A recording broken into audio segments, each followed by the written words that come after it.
تر جنتو اسمانونو ښایسته مکه مکرمه مکه مکرمه د الله کور د انوارو خزانه مکه. محترمو اوریدونکو، ستاسو پام راړو د الحاج مولوي محمد یاسین فهیم صاحب د حج د مناسکو خپرونې ته، په دې هیله چې دا خپرونې تر پایه واورئ. او قصرونو یو صفا کار د په دنیا کې ځای د الله د رحمتونو. بسم الله الرحمن الرحيم. الحمد لله حمدا كثيرا طيبا مباركا فيه، الصلاة والسلام على سيد الأنبياء والمرسلين سيدنا ونبينا وشفيعنا ومولانا محمد وعلى آله وأصحابه الطيبين الطاهرين. درنو اوریدونکو او د ژوند د لارې د خپرونې مینوالو، سلامونه او نیکې هیلې مې ومنئ. ستاسو د روغتیا او خوشحالي په هیله دا دی زه محمد یاسین فهیم د ژوند د لارې د خپرونې په وړاندې کولو کې ستاسې په چوپړ کې یم، په دې هیله چې دا خپرونه ستاسې د پام وړ وګرځي. زموږ د نننۍ خپرونې موضوع ده حج، چې حج د اسلام د مقدس دین د ارکانو نه هم یو رکن دی. د دې د ثواب په هکله، د دې د فضیلت په هکله د الله رب العزت د کلام په رڼا کې او همدارنګه د محمد رسول الله صلی الله علیه وسلم د لارښوونو په رڼا کې به تاسو سره څه خبرې ولرو. حج پنځم رکن د ارکانو د اسلام نه دی او د حج فرضیت د الله رب العزت په کلام سره، د رسول الله صلی الله علیه وسلم په احادیثو سره، همدارنګه په اجماع د امت سره ثابت شوی. نو هغه څوک که د حج د فرضیت نه انکار وکړي هغه مرتد دی. هغه سره به معامله کیږي لکه کومه معامله چې مرتدینو سره کیږي. الله رب العزت په خپل کلام کې فرمایي ولله علی الناس حج البیت من استطاع الیه سبیلا ومن کفر فان الله غنی عن العالمین. په صورت آل عمران کې په 9 آیت کې الله فرمایي چې د الله رب العزت حق دی په خلکو باندې چې دوی حج وکړي، قصد وکړي د الله د کور، چې کله د هغه توانایي ولري، یعنی اسباب زاد و راحلې باندې قادر وي. او هغه څوک چې کافر شي نو الله رب العزت د خپل د بندګانو نه بېنیازه دی، هیڅ کم پروا نه لري د دوی. همدارنګه رسول الله صلی الله علیه وسلم فرمایي بني الاسلام على 5: شهادة ان لا اله الا الله وان محمد رسول الله واقام الصلاة وایتاء الزکاة وحج البیت وصوم رمضان. متفق علیه. د پیغمبر علیه الصلاة والسلام د دې حدیث نه هم د حج فرضیت ثابتیږي. همدارنګه زموږ د امت د رسول الله صلی الله علیه وسلم امت خلفو او سلفو د حج په فرضیت باندې اجماع کړې ده. حضرت ابي هریره رضی الله عنه په یو حدیث کې د رسول الله صلی الله علیه وسلم نه روایت کوي، فرمایي خطبنا رسول الله صلی الله علیه وسلم فقال یا ایها الناس قد فرض الله علیکم الحج فحجوا. حضرت ابي هریره رضی الله عنه فرمایي چې رسول الله صلی الله علیه وسلم یو ورځ موږ ته خطبه بیانوله او په هغې خطبه کې موږ ته ویلې چې ای خلکو الله رب العزت په تاسې باندې حج فرض کړی، نو تاسې حج ادا کړئ. نو د رسول الله صلی الله علیه وسلم چې کله دا خبرې وکړې یو کس پاڅېده ورته ویلې اکل عام یا رسول الله، آیا په هر کال کې د حج کول په موږ باندې فرض دي؟ پیغمبر علیه الصلاة وسلام سکوت وکړه فسکته. دا سړی اوچت شه، بیا یې دا خبره وکړه، بیا یې وکړه، بیا یې وکړه، 3 ځلې دا د خپل خبره تکرار کړه چې آیا دا حج به موږ په هر کال کې کوو؟ نو پیغمبر علیه الصلاة وسلام سکوت وکړه. په آخر کې وفرمیل لو قلت نعم لوجبت، که ما تاسې ته هو ویلی وی نو دا به په تاسې باندې په هر کال کې فرض وی. ولما استطعتم، بیا به تاسې توان د حج د کولو نه درلوده. او په آخر کې بیا پیغمبر علیه الصلاة وسلام فرمایي ضروني ما ترکتکم فانما هلک من کان قبلکم بکثرة سؤالهم واختلافهم على انبیائهم فاذا امرتکم بشیء فاتوا منه ما استطعتم واذا نهیتکم عن شیء فدعوه. رواه مسلم. پیغمبر علیه الصلاة والسلام په آخر کې ورته فرمایي د هغه څیزونو په باره کې چې ما تاسې پرېښودلی جواب مې در نه کړه نو تاسې بیا زما نه پوښتنه مه کوئ، ما پرېږدئ. ځکه هغه کسان چې ستاسې نه مخکې ول هغه د ډیر سوال کولو باندې او د ډیر اختلاف نه د خپل د انبیاو په شان کې هغوی الله رب العزت هلاک کړه. چې کله په کوم څیز باندې ما تاسې ته امر وکړه نو د کوم څه توان چې لرئ هغه وکړئ او د کومو څیزونو نه چې ما منع کړئ تاسې د هغه نه ځان بچ کړئ. همدارنګه حضرت ابي هریره رضی الله عنه په بل حدیث کې د رسول الله صلی الله علیه وسلم نه روایت کوي، فرمایي سئل النبي صلی الله علیه وسلم ای العمل افضل؟ قال ایمان بالله ورسوله قیل ثم ماذا؟ قال الجهاد فی سبیل الله قیل ثم ماذا قال حج مبرور متفق علیه. د پیغمبر علیه الصلاة والسلام نه وایي پوښتنه وشوه چې ای د الله رسوله کوم عمل الله څخه دی او الله ته ډېر محبوب دی؟ رسول الله صلی الله علیه وسلم فرمیل ایمان بالله و رسوله، الله باندې او د هغه په رسول باندې ایمان راوړل. بیا د پیغمبر علیه الصلاة والسلام نه پوښتنه وشوه چې وروسته د دې نه الله څخه کوم عمل ډېر غوره دی؟ رسول الله صلی الله علیه وسلم وفرمیل الجهاد فی سبیل الله، د الله په لار کې جهاد پوره نیت او اخلاص او صداقت سره لپاره د اعلای کلمت الله الحق. بیا د پیغمبر علیه الصلاة والسلام نه پوښتنه وشوه چې وروسته د دې نه الله څخه کوم عمل بیا غوره دی؟ رسول الله صلی الله علیه وسلم فرمایي حج مبرور، هغه حج چې د الله رب العزت په دربار کې قبول او منظور شي.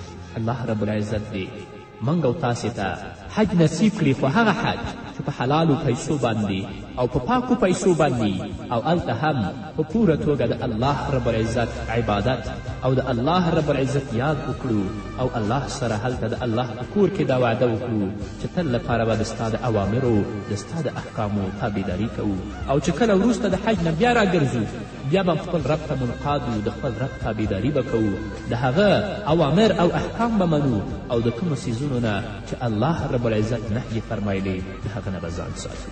په بل حدیث کې حضرت ابی هریره رضی الله عنه فرمایي سمعت رسول الله صلی الله علیه وسلم یقول من حج فلم یرفس ولم یفسق رجع کیوم ولدته امه متفق علیه. حضرت ابی هریره رضی الله عنه فرمایي چې ما د رسول الله صلی الله علیه وسلم نه واورېدلي چې هغه به ویل هغه څوک چې حج وکړي فلم یرفس دا رفس ونه کړي. ځینې محدثین مراد د رفس نه جما اخلي او ځینې محدثین مراد د رفس نه فحش ویل اخلي. ولم یفسق او دا فسق هلته هم ونه کي، نو دا چې کله د حج نه راګرځي داسې به یې که یوم ولدته امه، په شان د هغې ورځ چې دا د مور نه پیدا شوی. په هغه ورځ چې انسان د موره پیدا شي معصوم بلکل ګنهګار نه، نو حاجین چې په اخلاص سره په صداقت سره د حج هغه فرائض او د هغه واجبات د هغه سنن په پوره توګه باندې ادا کړي، د فحش ویلو نه د فسق ویلو نه ځان وساتي، نو چې کله بیرته راګرځي الله رب العزت به هم د دې ټول ګناهونه معاف کوي کومه چې مربوط دي حقوق الله پورې. البته حقوق العبد هغه د خپل ځای باندې باقي دي. بیا هم وایم چې الله رب العزت دې موږ او تاسې ته څو وارې د خپل د کور او د محمد رسول الله صلی الله علیه وسلم د روضې د زیارت توفیق راکړي او موږ ته دې نصیب کړي چې څو وارې هلته لاړ شو. تاسې یقین وکړئ چې کله د مکې مکرمې خاورې ته داخلیږئ او په هغه وخت کې چې تاسې تلبیه وایئ چې لبیک اللهم لبیک لبیک لا شریک لک لبیک ان الحمد والنعمة لك والملك لا شریک لک، نو ستا په بدن باندې به ټول ویښته ودرېږي او چې کله حرم ته ننوځې هغه د خپل رب العزت انوار د رب العزت په کور باندې وینې، نو هغه بیل حالت دی چې د هغه احساس موږ په هیڅ وخت کې نشو کولی. کله حرم ته ورننوځې او په کعبې باندې دې سترګې لګېږي هلته د الله رب العزت انوار وریږي او چې کله مانځه کې درېږي د کعبې د کاڼي او د لرګي د هر ځای نه د قرآن اواز اورې. الله رب العزت دې د دې فضل او کرم نه موږ نه محروموي. خو له بده مرغه ځینې زموږ ورونه دي دې ځای نه هم ډېر مصرفونه وکړي، ډېر تکلیفونه وباسي، حج ته ولاړ شي هلته په خپل کوټه کې پراته یي، الله دومره توفیق هم نه یې ورکړی چې حرم ته لاړ شي چې هلته الله رب العزت یو مونځ ستا په 1,00,000 منځونو حسابوي هلته جمع وکړي. همدارنګه په مسجد نبوي کې د محمد رسول الله په مدینه کې د خپل کوټو کې او عمارو کې پراتی دومره غافلی الله دومره توفیق نه کي ورکړی چې راشي د رسول الله په جومات کې چې یو مونځ الله رب العزت په 50,000 منځونو حسابوي هلته په جمع باندې مونځ وکړي. د دې ځای نه روانېږي روانېدلې هم په جنګ، راتګ یې بیرته هم په جنګ، هلته اوسېدل هم په جنګ، نو دا حج هغه حج دی چې دې دپاره د دې حج نه هیڅ کوم اجر و ثواب نشته دی او هلته هم دومره په بې علمي کې ژوند کوي چې اصلا د حج د ادا کولو طریقه ورته زده ني او د چا خبره هم نه مني. زه دا خبره په عمومي ډول باندې نه کوم، ځینې زموږ داسې ورونه شته الله رب العزت دې سره زموږ هغو ټولو ته هدایت وکړي. همدارنګه حضرت ابي هريره رضی الله عنه په بل حدیث کې د رسول الله صلی الله علیه وسلم نه روایت کوي، فرمایي ان رسول الله صلی الله علیه وسلم قال العمرة الى العمرة كفارة لما بينهما والحج المبرور ليس له جزاء الا الجنة متفق علیه. حضرت ابي هريره فرمایي چې رسول الله صلی الله علیه وسلم فرمایل چې یوه عمره تر بلې عمرې پورې دا محوه کوونکې دپاره د هغه صغیره ګناهونو چې د دې په منځ کې یو انسان کړي وي او همدارنګه قبول شوی حج هغه دپاره کوم مکافات نشته مګر صرف جنت. یو انسان چې کله عمره وکړي او د هغوی عمرې نه راشي تر بلې عمرې پورې چې دا ځي دې منځ کې کوم صغیر ګناهونه کوي الله رب العزت به په دې بلې عمرې باندې هغه ورته معاف کوي. او پیغمبر علیه الصلاة والسلام فرمایي چې د حج پاداش یعنی د قبول شوي حج د مبرور حج جزا او ثواب نه دی مګر جنت چې الله رب العزت به په هغه باندې انسان ته جنت ورکوي. په الله رب العزت دې موږ ته توفیق راکړي چې هر عبادت چې کوو په هغه کې اخلاص ولرو، په هغه کې صداقت ولرو او تل لپاره د رب العزت یېره زموږ په زړونو کې پرته وي تر څو چې الله رب العزت زموږ د عبادت د خپل په دربار کې قبول او منظور وګرځوي او موږ مستحق د اجر و ثواب وګرځوي. له بده مرغه نن زموږ په ټولنه کې حج کول یو سیالي ګرځېدلی، که فی فرض هم نه اوسېږي خو پیسې خرڅ کوي، د خپل کور ګروي، د خپل ځمکې خرڅوي، حج ته رواني چې زما تره او تربور حج وکړه زه پاتې شوم. او چې کله د حج نه بیرته راشي چونکه په دې کې اخلاص او صداقت نشته پر ځای در دې چې د الله رب العزت د اوامرو د احکامو پابند وګرځي نور هم له معصیت ته او ګناه ته د خپل لاره نوره زیاته هم هواره کړي. او چې دلته راشي بیا هغه خرافات او بدعات چې اصلا د اسلام په مقدس دین کې هغه اساس نه لري د هغو نه په استفادې سره د خپل ژوند ټول هغه اقتصادي مشکل سره مخ کوي. دا به وایو چې الله رب العزت دې موږ دپاره توفیق راکړي چې په هر عبادت کې زمونږ مقصود د خپل رب رضا اوسي، چې الله رب العزت زمونږ نه راضي شي. که مخلوق څومره ناراضه دي خو په دې هیله چې زمونږ نه زمونږ پروردګار راضي اوسي. درنو اورېدونکو د خپرونې په دې وخت کې به راشو لنډې دمې ته. د دمې نه وروسته زموږ خپرونه دوام لري په دې هیله چې تاسو زموږ ملتیا وکړئ.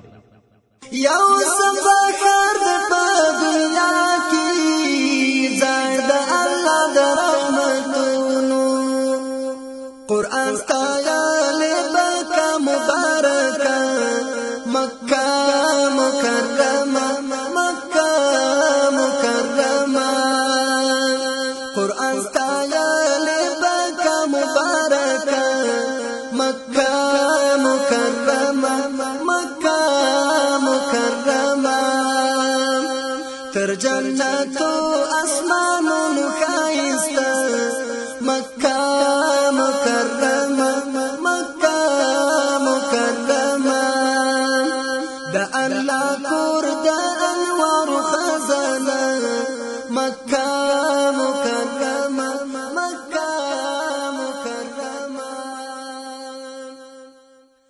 درنو اوریدونکو بیا هم تاسې ته ښه راغلاست وایم په دې هیله چې تاسې تر دې دمه زموږ ملتیا کړي وي. حضرت عایشه رضی الله عنها د رسول الله صلی الله علیه وسلم نه روایت کوي، فرمایي قلت یا رسول الله صلی الله علیه وسلم نرى الجهاد افضل العمل افلا نجاهد فقال لكن افضل الجهاد حج مبرور رواه البخاري.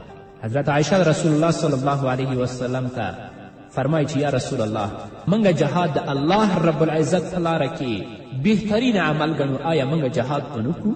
پیغمبر علیه السلام والسلام ورته فرمایي چې بهترین جهاد هغه قبول شوی حج دی د الله په دربار کې. زموږ محدثین د دې حدیث په تشریح او په تفسیر کې لیکي چې مراد د پیغمبر علیه السلام د دې خبرې نه دا ده چې بهترین جهاد پاره د ښځو حج دی، او دا هم په هغه صورت کې چې جهاد فرض کفایي اوسي. اما چې کله جهاد فرض عین وي نو دلته ثواب د حج بیا دا برابري نشي کولی هغه جهاد سره چې د الله رب العزت په دربار کې. پیغمبر علیه السلام چې دا خبره کوي چې لکن افضل الجهاد حج مبرور د ښځو دپاره غوره جهاد حج مبرور دی، دا په هغه صورت کې چې جهاد فرض کفایي. اما چې کله جهاد فرض عین شه بیا د ښځو دپاره هم غوره عمل د الله رب العزت په دربار کې هغه حج دی، هغه جهاد دی. ډېرې مبارکې شپې او ورځې موږ او تاسې پسې را روانې دي، د حج شپې دي، د عرفې شپې او ورځې را پسې را روانې دي. الله رب العزت دې موږ ته توفیق راکړي چې د دې ورځو استقبال او د دې ورځو لمانځه د الله رب العزت په طاعت سره او د الله رب العزت په عبادت سره او د الله رب العزت په یاد سره وکړو. او بیا هم وایم چې په هر عمل کې به اخلاص او صداقت لرو او په ټولو اعمالو کې به د خپل رب رضا لټوو تر څو چې د عمل د الله رب العزت په دربار کې قبول او منظور شي.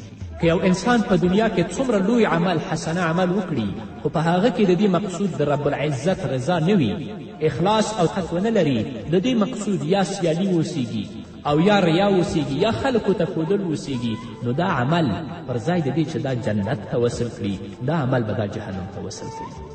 هغه مشهور حدیث دی چې الله رب العزت به په آخرت ورځ کې 3 کسان د هر چا نه مخکې خپل حساب او کتاب ته راوغواړي. یو به عالم راوغواړي، بل به مجاهد راوغواړي او بل به سخي راوغواړي. عالم نه به پوښتنه وکړي چې ما تا ته په دنیا کې د خپل صفت علم درکړی او تا په هغه باندې څه وکړه؟ د عالم به ورته وایي چې یا پروردګاره ما هغه خلکو ته په دنیا کې ورسوه. الله رب العزت به ورته وایي کذبته، تا دروغ ویلې، ځکه تا دا کار دې دپاره کوه چې خلک ما ته عالم وایي. تا ته په دنیا کې عالم ویل شو، تا د خپل په اعمالو کې، د خپل په علم کې، د خپل په کړنو کې اخلاص او صداقت نه درلوده، نو د ستا چې څه هغه دنیا کې تا ته وویل شوه، آخرت کې تا دپاره څه نشته. نو دا به ونیم کسي چې الله به یې په زنځیرونو وتړي او جهنم ته به یې ګذار کړي. مجاهد به راوغواړي، د هغه نه به پوښتنه وکړي چې ما تا ته فزیکي توان درکړی و، ځواني مې درکړې وه، قوت مې درکړی و، او د ستا په ټولنه کې ستا په وطن باندې کفارو یرغل کړی و، تا څه وکړه؟ دا به ورته وایي چې یا ربه ما جهاد وکړه، ما د خپل وینې تویې کړې، زحمتونه، کړاوونه او تکلیفونه مې تېر کړه. الله رب العزت به ورته وایي کذبته، تا دروغ ویلي. کوم څیزونه چې تا په دنیا کې کول د دې دپاره چې خلک ما ته ښه بهادر، ښه شجاع او ښه ځوان ووایي، د الله رب العزت رضا، د الله رب العزت په دربار کې هغه عمل چې اخلاص او صداقت لري هغه ستا مقصود نه و، نو هغه څیزونه تا ته په دنیا کې وویل شوه، په آخرت کې تا دپاره څه نشته. الله به دا هم په زنځیرونو وتړي او جهنم ته به یې ګذاري. سخي به راوغواړي، د هغه نه به پوښتنه وشي چې ما تا ته په دنیا کې مال درکړی و، اقتصادي توان مې درکړی و، سرمایه مې درکړې وه، تا هغه څه کړه؟ دا به ورته وفرمایي چې یا الله ما هغه مال په دنیا کې مصرف کړه، مساکینو او فقراو سره تل لپاره ما همدردي او همکاري کوله. الله رب العزت به ورته وفرمایي کذبته، تا دروغ وویل، ځکه هغه کارونه چې تا په دنیا کې کول تا په هغه کې اخلاص او صداقت نه درلود، په خپلو اعمالو کې د خپل رب رضا نه لټوله، بلکې د خلکو رضا دې لټوله، او دې دپاره چې خلک ما ته ډېر سخي وایي، خلک ما ته ډېر خراج وایي، هغه تا ته په دنیا کې وویل شوه، په آخرت کې تا دپاره څه نشته. نو الله رب العزت به ملائکو ته امر وکړي، دا به هم په زنځیرونو وتړي او جهنم ته به یې ګذار کړي. نو هر هغه عمل چې څومره لوی عمل وي چې په هغه کې اخلاص نه وي، په هغه کې صداقت نه وي، په هغه کې د الله رب العزت رضا مقصود نه وي، پر ځای د دې چې تا جنت ته وصل کړي، دا عمل به تا جهنم ته رسوي. نو الله دې هر عمل زموږ د خپل رضا دپاره وګرځوي او د هر څه نه مخکې زموږ په زړونو کې د الله رب العزت اخلاص او صداقت ته ځای ورکړي، تر څو زموږ اعمال د رب العزت په دربار کې قبول او منظور شي. خصوصا زه هغه ورونو نه دا هیله لرم چې هغوی تصمیم نیولی دې دپاره چې حج ته لاړ شي، چې دې ځای نه هم روانیږي، د هر څه نه مخکې به چې د چا دین او قرض پي هغه به خلاصوي، او همدارنګه د خپل عمل کې باید اخلاص او صداقت ولري، د ګناهونو نه به د دې ځای نه توبه کوي. خو له بده مرغه چې د دې ځای نه روانیږي په رشوت سره، په سود سره، په حرامو سره، نو چې کله هغه حج وکړي او د حج نه بیرته راګرځي، د هغه حج نه به دې دپاره څه پاداش او څه ثواب او څه اجر ورکړی شي. یا هغه حجونه چې د سیالۍ دپاره وي، یا هغه حجونه چې د ریا دپاره اوسیږي، په هغه کې د الله رب العزت رضا هدف نه وي، د رب العزت خوشحالوالی په هغه کې هدف نه وي، اخلاص او صداقت ونه لري، نو دې حج دپاره د دې حج نه به دې دپاره څه فاده شي. یا خصوصا هغه حجونه چې نن ورځ په حرامو پیسو باندې کیږي، د خلکو په پیسو باندې چې په ظلم سره د هغو نه اخیستل شوي، یا د هغو مالونه په ظلم سره غصب شوي، په هغو پیسو باندې حجونه کیږي، د دې حج نه به هغه دپاره څه فاده شي. رسول الله چې فرمایي من حج فلم یرفس ولم یفسق رجع کیوم ولدته امه، دا خبره چې رسول الله کړې ده، څوک چې حج وکړي په هغه کې فسق ونه کړي، په هغه کې بدګویي او فحش ونه وایي، دا چې راګرځي داسې به یي لکه په شان د هغه ورځ چې د موره پیدا شوی، دا هغه حاجي دپاره ویلي چې په خپل عمل کې اخلاص او صداقت لري، د دې حج د الله رب العزت د رضا دپاره وي، او د دې دپاره کوي چې د الله رب العزت نه د طرف نه په ما باندې حج یو فرض مقرر و، دا زه ادا کوم، په حلالو پیسو او په پاکو پیسو باندې کوي.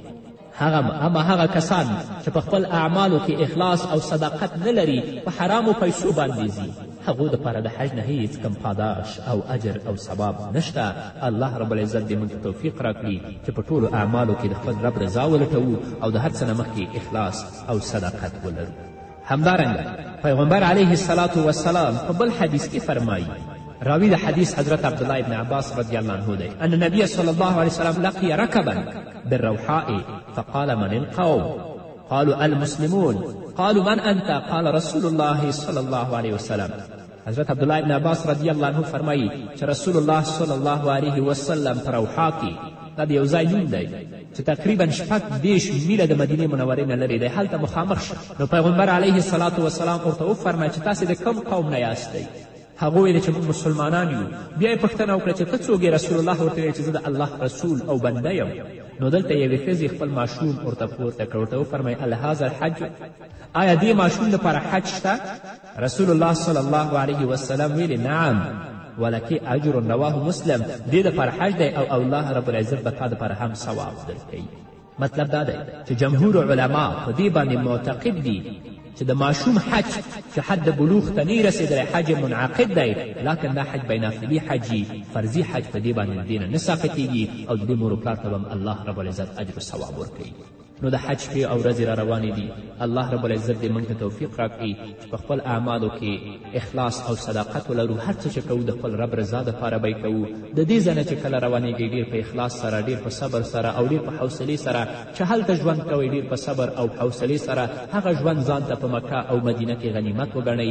داسې نه چې دې ځای نه روانېږئ په جنګ او په شکنځلو سره، هلته هم چې اوسېږئ په بې اتفاقي سره، چې را روانېږئ هم په جنګ او شکنځلو سره. په دې حج کې به هېڅ کم ثواب نه وي، صرف یو ستومانتیا ده چې ستاسې د هغه ځای پورې وشي او چکر بېرته به راشئ، بلکې تل لپاره د خپل رب رضا په خپل اعمالو کې ولټوئ. په اعمالو کې اخلاص او صداقت پیدا کړئ تر څو چې الله رب العزت زموږ عبادات خپل دربار کې قبول او منظور کړي. په دې هیله درنو اورېدونکو دا وه زموږ نننۍ خپرونه چې ستاسې درانه حضور ته وړاندې کړه. په دې هیله چې دا خپرونه ستاسې د پام وړ ګرځېدلي. تر بلې خپرونې پورې چې زه بیا هم ستاسې درانه حضور ته حاضرېږم، تاسې ټول په پاک رب سپارم. پاتې ژوند او پاتې ورځم نیکمرغه. پاک الله مو مل شه. دلته د خدای عبادت کېږي، یو فصل زره قبلېږي، تور ابابل یې پر سر ګرځي، څومره مخلوق پکې ژړېږي. تور ابابل یې پر سر ګرځي، څومره مخلوق پکې ژړېږي. قربانی بابی سالا بابی عمره، مکہ مکرمہ مکہ مکرمہ. قربانی بابی سالا بابی عمره، مکہ مکرمہ مکہ مکرمہ. تر جنت و اسمان